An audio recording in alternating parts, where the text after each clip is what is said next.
For those of you who joined a little bit later, my name is Chris Drake. I'm Senior Legal Counsel at QUOINE, based in their Tokyo office. As you may gather from my accent, I'm actually British. I'm from a city in the UK called Leeds, which is up in Yorkshire, in the north of England. I'm a solicitor, which is the name that we give lawyers in England. I'm a solicitor of the Supreme Court, and I've been practicing law for 32 years. My background is almost exclusively in banking and capital markets. I'm one of two lawyers in the QUOINE office. We have two in-house lawyers, myself, an English solicitor, and my colleague and wingman is Ben Spitz. He's a US attorney, US qualified attorney, and between the two of us, we look after all of the legal affairs in the QUOINE group, which now extends from Japan to Vietnam to Gibraltar. We have support operations in the Philippines, and we are establishing operations in Canada and other places around the world. So as with everything in QUOINE, there's a lot going on, and it's all moving very, very quickly. I joined QUOINE very recently, about 4 months ago, and it's been a life-changing event for me. When my friends ask why I made a move like that, they are clearly surprised that someone would come out of my background working for major investment banks and brokerages and join effectively a startup in an untested and untried area of the industry. And the answer I give is that it appealed to me, it attracted my attention, and when they ask me what the work is like, the expression I always use is endlessly fascinating, and it is. I should perhaps just pass on an amusing anecdote that I also refer to from time to time. When people say to me, what was the strangest or most amusing thing that struck you when you joined QUOINE?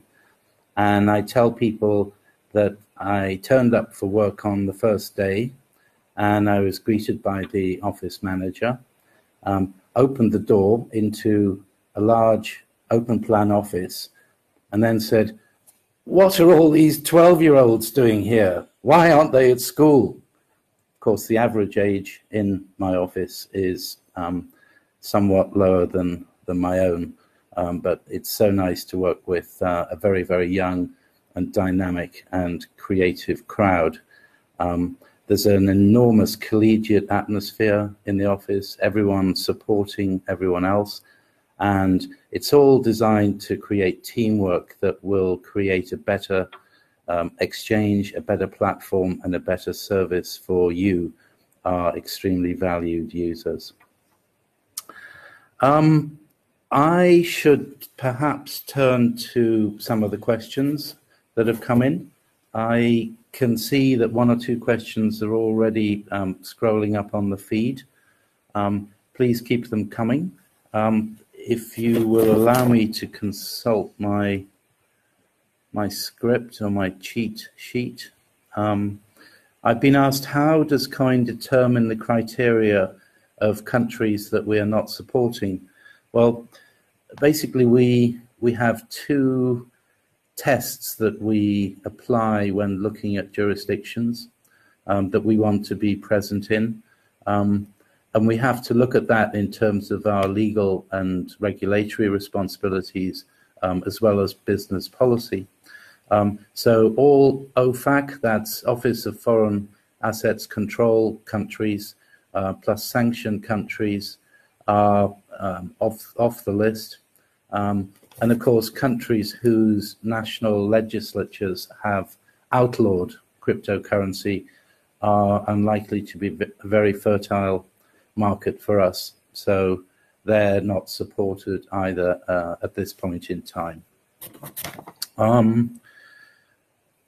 What else have we got here that came in overnight?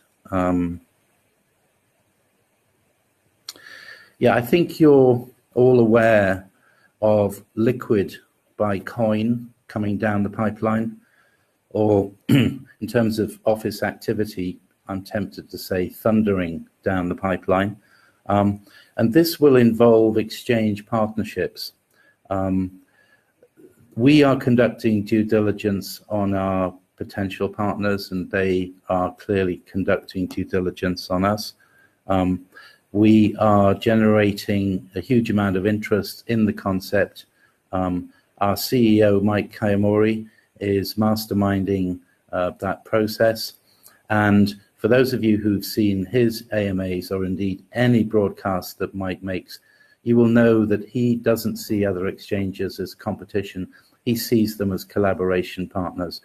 These are people we can work with together to enhance the status and size and legitimacy of our business. And that's very much the philosophy that I see both in our management across Asia and indeed within my own office. There's been a question about strategic partnership with Electroneum, and this is true. Our Senior Vice President and Head of Group Operations, and increasingly business development based on everything I see him doing, Seth Melamed, he's no stranger to the AMA world. He's no stranger to talking about QUOINE, what we're doing, where we're going, and why. His good friend Chris Gorman at Electroneum, he and his friend are planning to work together. They're laying the groundwork to have ETN made available on COINEX for Japan residents, which will be excellent step. But this does, of course, require JFSA approval, and the timeline on that is not certain. But what is certain is our intention to work closely with Electroneum, and we can't wait for that collaboration to begin. There are a large number of questions that came in on regulatory and compliance topics, which I'm tempted to address, but we have a superb, experienced and senior compliance guru that we brought in from one of the big four accounting firms. His name is Ray Tanaka. He hit the ground running and then slammed straight into a brick wall when the FSA announced that they were going to conduct an inspection of QUOINE, along with all other of the 16 licensed cryptocurrency exchanges in Japan. So there was no cause for alarm when we saw they were about to come and inspect us. But it certainly put a huge strain on Ray Tanaka, who had literally just joined us. But hats off to him for managing that process and corralling the troops and putting our best foot forward. One of the things I would like to address, which is central to my role, or to the role that me and Ben perform at QUOINE as lawyers, is to explain that one of the key achievements that we are aiming for is to introduce legal certainty to an important area of the company's operations. Everyone's heard of the rule of law. Some people have a clearer idea of what it means than others, but in summary, it means transparency, it means fairness and equality, but it also means that the law will be upheld regardless of the parties who are involved. So there's no fear and favor, there's no grace and favor. Within that, the area of law that is of most importance to any exchange is the law of contract. And the contracts that you are benefiting from with your exchange with us are set out in the terms of use that you signed up for when you opened your accounts, and also the trading rules.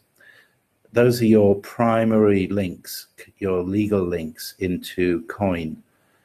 But behind that, behind QUOINE, there is an enormous and complex web of contractual relationships that we have with third parties, with market counterparties, with service providers, all of whom are working with us or working for us to support and to sustain the platform and to ensure that your services are exactly as promised, exactly as predicted.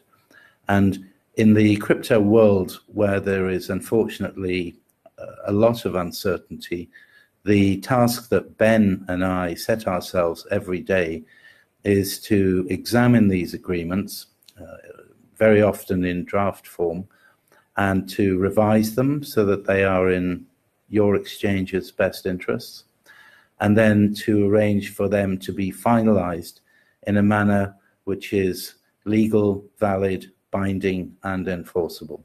So that's one example of the work that the legal team is doing within the exchange to enhance our operational security, to minimize our legal risk, to increase the stability of the platform, and to make it easier for QUOINE to deliver its services to you in a predictable and professional manner.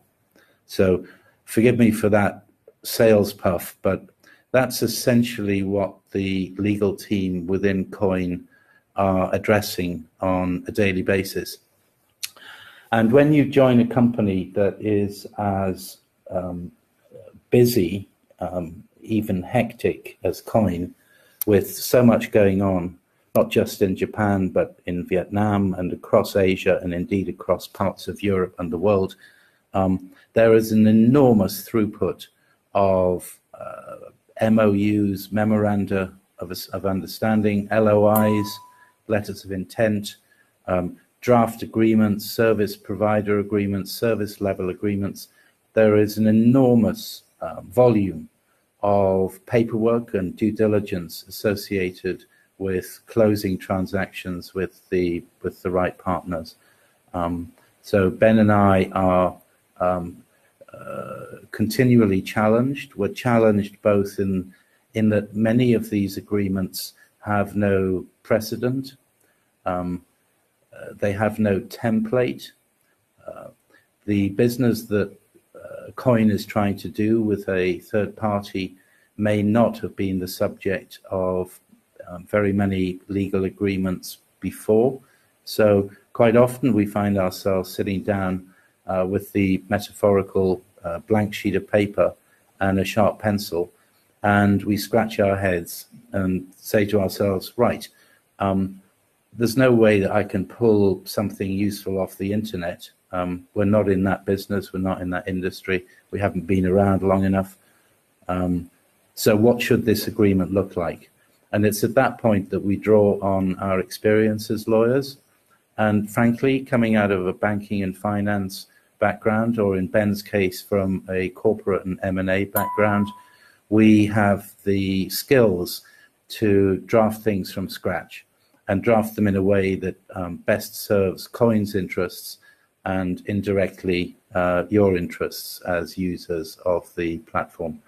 But I return to that phrase that I used at the beginning, endlessly fascinating, which it is. And I'm looking forward to many long and happy years with QUOINE.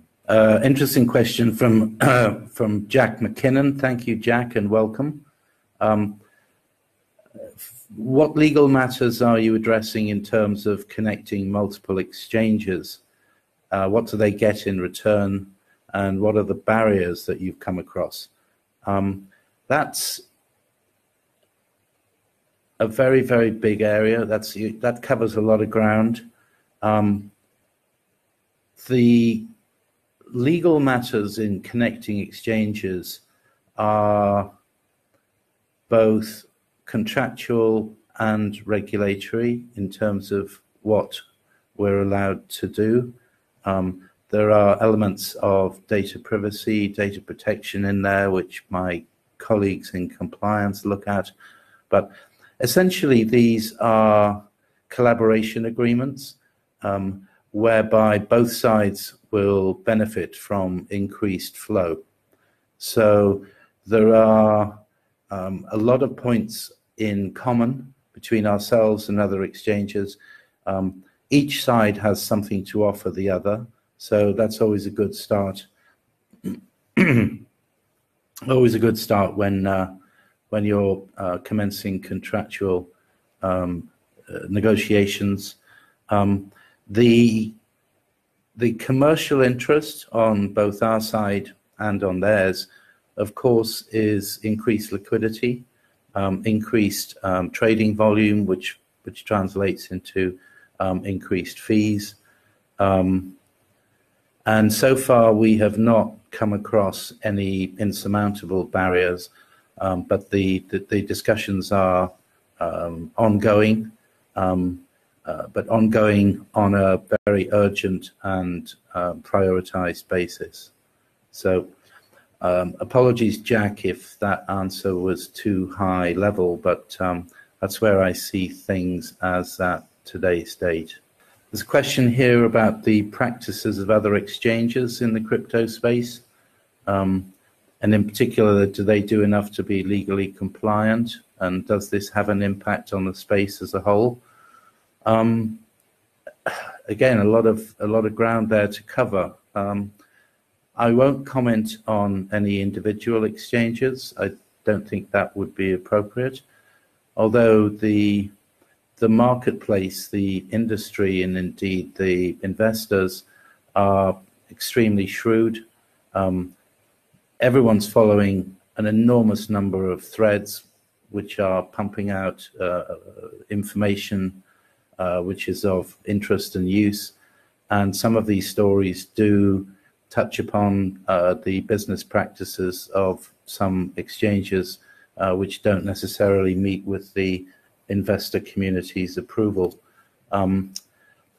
Undoubtedly, that damages the industry to a certain extent because there is a temptation to tar all exchanges with the same brush, and that's not fair.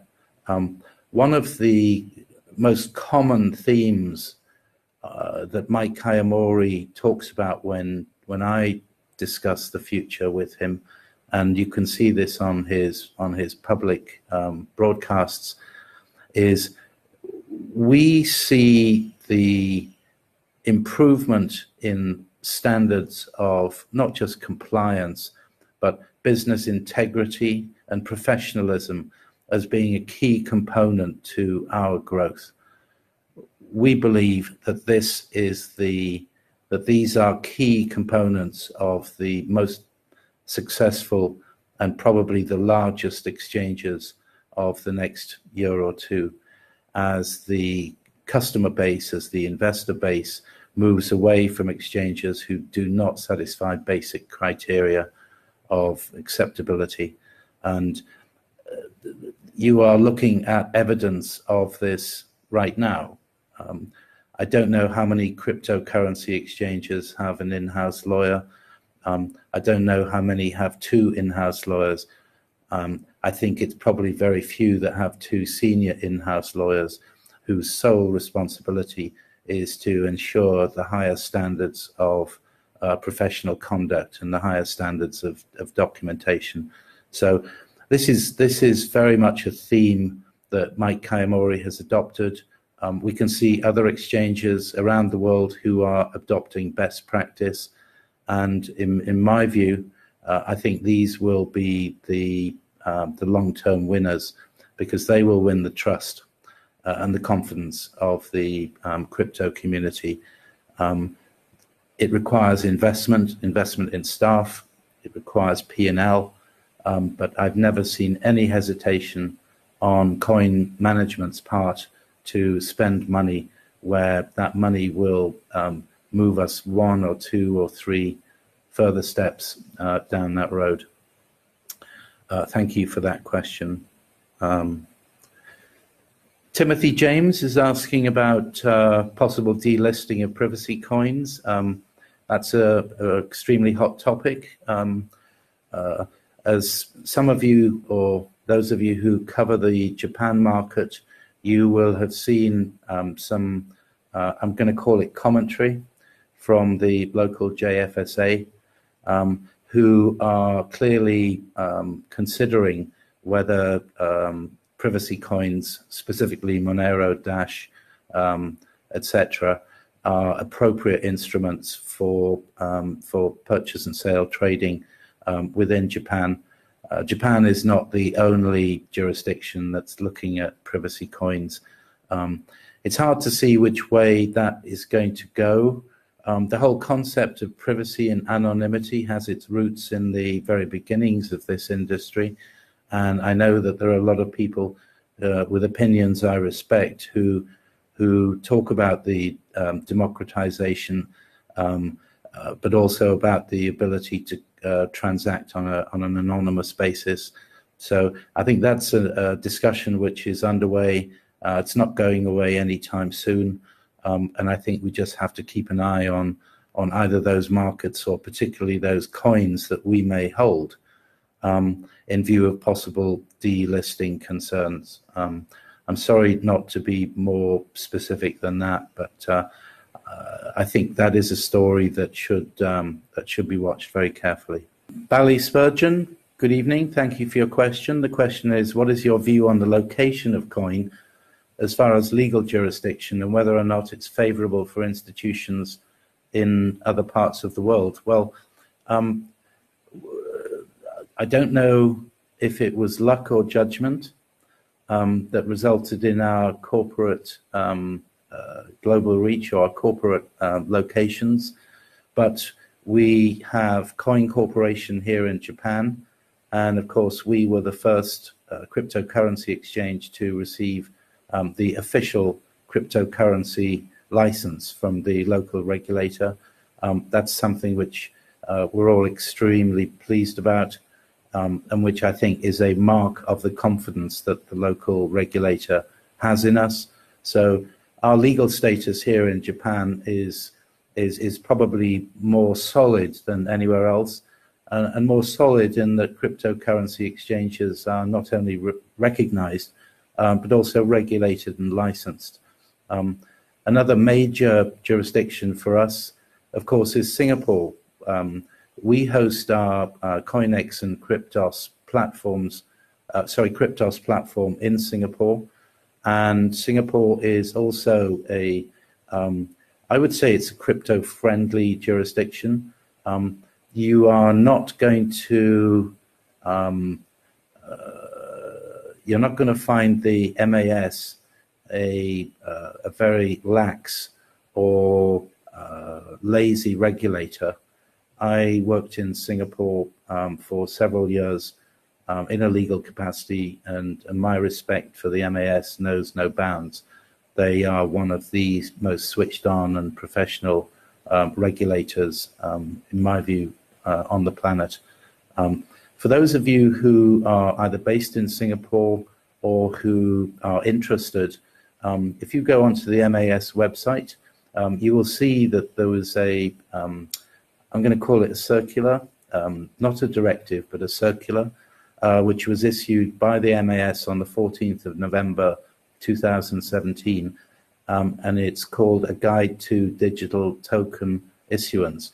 And in this short but excellent paper, the MAS review the status not just of tokens, but also of what they call intermediaries, which would include exchanges, and point out the requirement to comply with applicable securities guidelines. But that's a theme that is common to every single developed jurisdiction that at least permits crypto activity. So in answer to your question, Bali, from a legal perspective, I'm delighted to have corporate bases in Japan and in Singapore. But as I mentioned at the beginning of this AMA, we are looking at establishing in Gibraltar. We're about to announce an opening in Canada, and there are other countries coming down the pipeline that I am not allowed to talk about.